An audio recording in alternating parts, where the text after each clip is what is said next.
किस तरीके से देख रहे हैं आगे की जो आपने क्रियाएं तैयार कर रखी थी, जो तैयारी पार्टी की तरफ से होगी, क्योंकि चुनाव में ज़्यादा समय रहा नहीं है, तो उसको कैसे मैनेज किया जाएगा, किस तरीके से बैठेंगे? भारतीय जनता पार्टी का एक चरित्र है कि यहाँ व्यक्ति परक नहीं संस्थागत काम होता है, इसलिए अध्यक्ष का पद इंस्टीट्यूशनल है। इसलिए जो भविष्य की जो योजनाएं थी पार्टी को सरकार में लाने के लिए, कांग्रेस को बाहर करने के लिए, जो कवायद हमने करी थी, उसमें हम लोगों ने जब मुझे जिम्मेवारी मिली थी, मुझे सौभाग्य मिला था कोरोना जैसी विभीषिका में काम करने का, सेवा करने का। उस सेवा के पराक्रम से हम 2 करोड़ लोगों तक पहुंच पाए, राशन भोजन उपचार से लेकर तमाम काम किया। उसी तरीके से संगठन की ताकत को धरातल पर 50,000 बूथों तक पहुंचाया। दुष्कर काम था लेकिन हमने करके दिखाया। सदन में और सदन के बाहर लगभग 2 साल ये कोरोना की त्रासदी थी, लेकिन बावजूद उसके जो पिछला 1.5 साल था, वो सड़क और सदन पे जो प्रखर मुद्दे थे सरकार के खिलाफ, उनको स्थापित करने में हम सफल हुए। किसानों की कर्जा माफ़ी, बेरोजगारी, भ्रष्टाचार, कानून व्यवस्था, तमाम मुद्दे। तो ये जो जनाक्रोश अभियान हमने शुरू किया था वो यथावत चलेगा। जिलों में जो घेराव की जो कवायद शुरू हुई थी भरतपुर से हमने की थी। तो पार्टी का काम कभी रुकता नहीं, निरंतरता और जीवंतता ये पार्टी का प्राण है और पार्टी की पहचान है।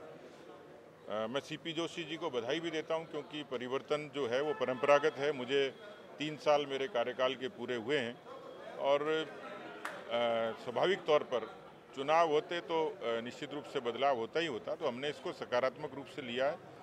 हम सब लोग मिलकर, हमारी पहली कोशिश है कि कांग्रेस को सत्ता से बाहर करें, बीजेपी को काबिज करें, 24 में लोकसभा की सारी सीटें जीतें, प्रधानमंत्री जी के हाथ मजबूत करें।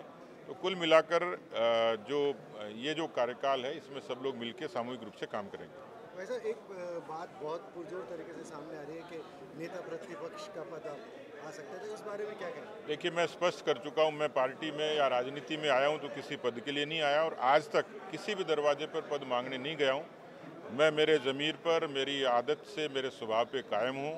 मुझे पार्टी के नेतृत्व पर भरोसा है।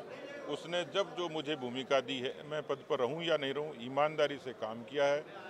और मैंने तो यहाँ तक कहा, पार्टी जिस भूमिका में जो भूमिका देगी या न देगी, पार्टी के दफ्तर में दरी बिछाने से लेकर झाड़ू लगाने तक के सारे काम मैं कर सकता हूँ। इसलिए पार्टी जो भूमिका तय करेगी उसमें न मेरी मंशा है न मेरी कोई डिमांड है।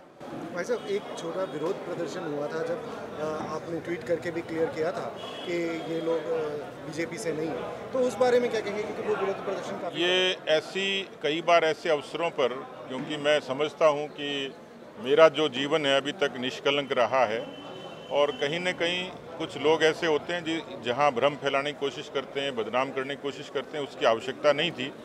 क्योंकि भारतीय जनता पार्टी सभी समाज की पार्टी और सभी को अवसर देती है। मुझे अवसर दिया तभी मैं बनाना, इसलिए वो पार्टी के कार्यकर्ता कतई नहीं थे, उनका अपना एजेंडा था और चंद लोग थे, इसलिए उसका पार्टी की सेहत पर कोई फर्क नहीं पड़ता। हम लोग पार्टी के फोरम पर, पार्टी के छाते के नीचे पूरे तरीके से मन से हम लोग यूनाइट हैं और उसी भावना से काम करेंगे। इस तरीके की छोटी मोटी घटनाएं होती हैं, लेकिन उस पर हम लोगों ने ज़्यादा संज्ञान लिया भी नहीं है। तो ऐसा एक राहुल गांधी के मुद्दे को लेकर 27 तारीख को कांग्रेस एक बड़ा प्रदर्शन दिल्ली में भी करने जा रही है और कल जयपुर में भी हो, और लगातार वो प्रखर बनी हुई है कि ये गलत तरीके से और असंवैधानिक तौर पर इस प्रक्रिया की है। कांग्रेस की फितरत है कि मीठा मीठा गप और खारा खारा थू थू। इस प्रदेश में भ्रष्टाचार की, जातिवाद की, वोट बैंक की, तुष्टीकरण की, लोकतंत्र को लज्जित करने की राजनीति कांग्रेस ने करी थी। कोई पूछना चाहे कि उनकी दादी ने जब आपातकाल लगाया था तब कांग्रेस के लोगों की नैतिकता और लोकतंत्र की दुहाई कहाँ चली गई थी। अनुच्छेद 356 का दुरुपयोग 100 से ज़्यादा बार हुआ है।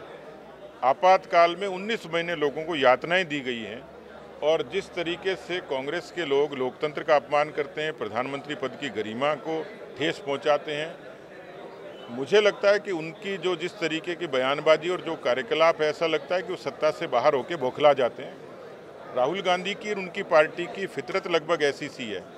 कानून अपना काम करता है और ये नया भारत है जिसमें न छोटा है न बड़ा है। आप देख सकते हैं किस तरीके से प्रधानमंत्री जी ने जो वीआईपी कल्चर था उसको ख़त्म किया है, एक सहजता लेके आए हैं।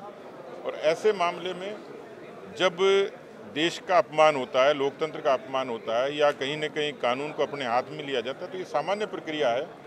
कांग्रेस का जो प्रदर्शन है वो खाली छलावा है, पाखंड है, ढकोसला है।